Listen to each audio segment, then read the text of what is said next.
அவனுங்களை தேடிதான் இங்க வந்திருக்கேன். அந்த பண்ணாட பசங்களை எந்த ரூபத்துல எந்த வேஷத்துல பார்த்தாலும் நான் கண்டுபிடிச்சிருவேன். அவனுங்களை கூட்டிக்கிட்டு தான் இந்த ருத்ரம் பிள்ளை இங்க இருந்து போவான். ஏதோ ஒரு சந்தர்ப்பத்துல திருடங்களா மாறினா அந்த 2 இளைஞர்களை மன்னிச்சிட கூடாதா? நீங்க கொஞ்சம் பெரிய மனசு வைக்க கூடாதா மிஸ்டர் ருத்ரம் பிள்ளை? என்னதான் அவங்க மன்னிக்கிறதா? அப்படி இல்ல ருத்ரம் பிள்ளை, இதை விட பெரிய பெரிய கேஸ் எல்லாம் பணத்தை வாங்கிட்டு நைஸா அப்படியே மறைக்கிறது இல்லையா, அதுதான் சொல்ல வந்தோம். நான் அந்த மாதிரி போலீஸ்காரன் இல்ல. என் ப்ரமோஷன் போச்சு, போகட்டும். என் வேலையும் போகும். என்ன நடுத்தருவுல நிறுத்துற அவனுங்களை சும்மா விட மாட்டேன். அவனுக்கு 2 பேரும் என் கையில மாட்டானுங்களா, அவனுங்களை அப்படியே கழுத்தை நெரிச்சு கொன்னுடுவேன்.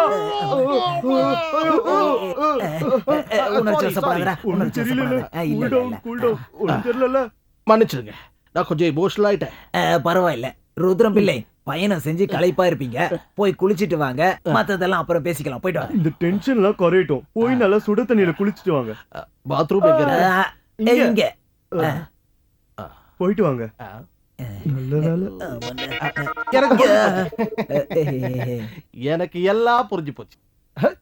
நான் வேலைக்கு ஆகாத போலீஸ்காரனும் அவனுங்க 2 பேரையும் என்னால பிடிக்க முடியாதுன்னு தானே நீங்க 2 பேரும் ரகசியமா பேசிக்கிறீங்க. அப்படிலாம் ஒண்ணும் இல்ல, நாங்க அப்படியே சொன்னோம். I am a sincere police officer, you know that. Keep it up, keep it up. போய் குளிங்க. Go man. 1 minute, 2 minutes. நான் இங்க மாறு வேஷத்துல வந்திருக்கிறது நம்ம 3 பேரை தவிர வேற யாருக்கும் தெரியக்கூடாது.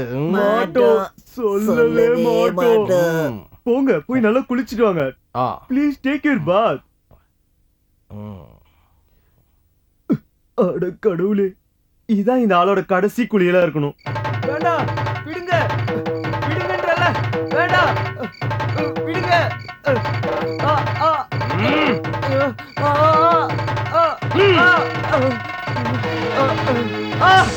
ஐயோ, என் ஆள் மரடுக்கு தூக்கல போறாங்க. என்னாச்சு? என்ன கொண்டு அவனையும் கொல்லணும், இல்லன்னா உன்னையும் கொன்றுவேன். மிஸ்டர் நாயர், என்னாச்சு உங்களுக்கு? நான் கேக்குறேன்ல. விடுங்கல மிஸ்டர் நாயர், தயவு செய்து சொல்லுங்க.